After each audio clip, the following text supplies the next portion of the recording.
हरे कृष्ण हरे कृष्ण हरे कृष्ण हरे कृष्ण हरे कृष्ण। જેમ ગોવિંદની હાલત થઈ હતી એવી જ હાલત આ ગોરાની થાહે। हरे कृष्ण हरे कृष्ण। नाथ, आ क्यानो न्याय छे नाथ? धरती परनो न्याय।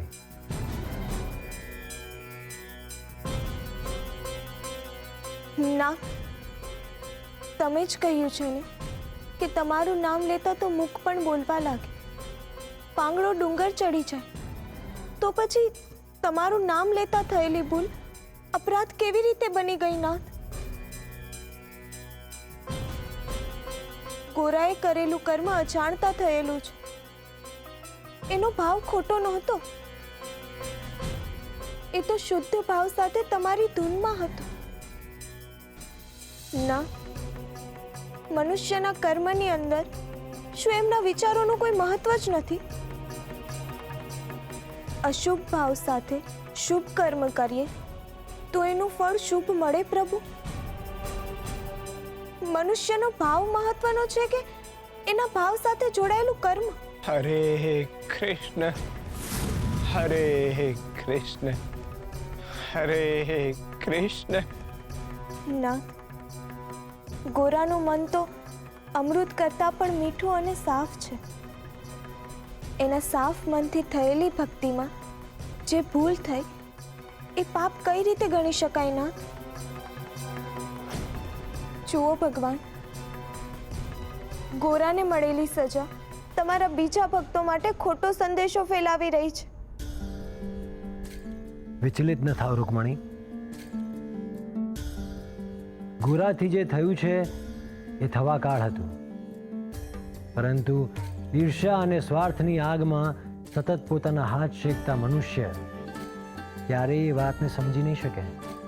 પરંતુ એમની આગની ગરમીમાં ગોરા તો બળીને ભસ્મ થઈ જશે ને? શું એ લોકોની ઈર્ષ્યા ગોરાનો જીવ લઈ લેશે?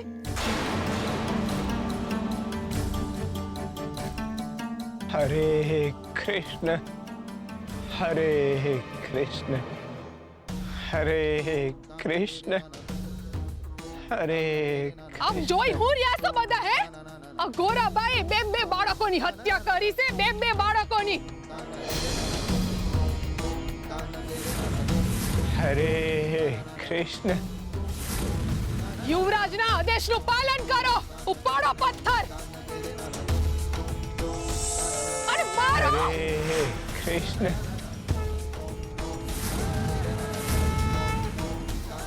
હા મારો પથ્થર। हरे कृष्ण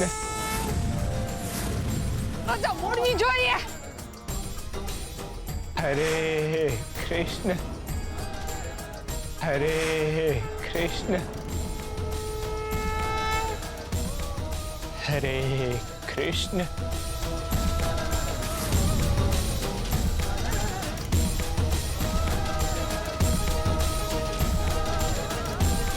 हरे कृष्ण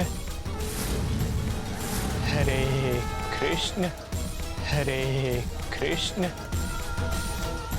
हरे कृष्ण हरे कृष्ण हरे कृष्ण हरे कृष्ण। હા હું થઈ રહ્યું છે બધું? ફરીથી પથ્થર ઉપાડો અને મારો। હા મારો।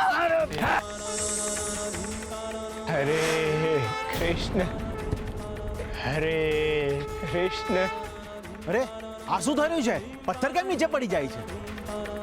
આ વચ્ચે શું આવી રહ્યું છે? અરે વચ્ચે કાઈ નથી આવી રહ્યું, થોડું જોરથી મારો તો વાગશે। જુઓ આમ મારો। हरे कृष्ण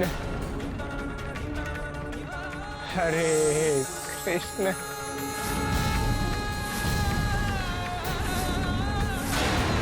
हरे कृष्ण हरे कृष्ण हरे कृष्ण કંચન.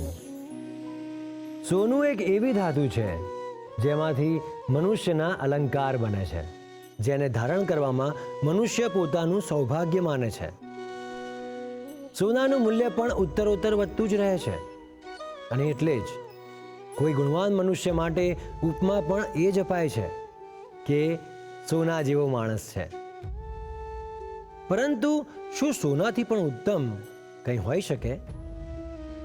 હા, સોનાથી પણ ઉત્તમ હોય છે સોનામાંથી જ બનતું કંચન. પરંતુ કંચન ભાગ્યે જ જોવા મળે છે. એનું કારણ એ છે કે કંચનને મેળવવા માટે સોનાને સંઘર્ષની ગરમીમાં તપવું પડે છે. અતિશય તપ્યા પછી જ સોનું બને છે કંચન. એ જ રીતે ગુણવાન મનુષ્યએ પણ જીવનના સંઘર્ષમાં તપીને પોતાના મૂલ્યોને ઉપર સુધી લઈ જવાના હોય છે. પોતાના સંસ્કારોને પરીક્ષાની એરણ પર ચઢાવીને પછી જ આવા મનુષ્યો સોનામાંથી કંચન બને છે. કંચન બનતા જ સોનામાંથી હંધી અશુદ્ધિઓ દૂર થઈ જાય છે. એ જ રીતે આપણે પણ આપણામાં રહેલા અવગુણોની અશુદ્ધિઓ દૂર કરીને કંચન જેવા બનવાનું છે.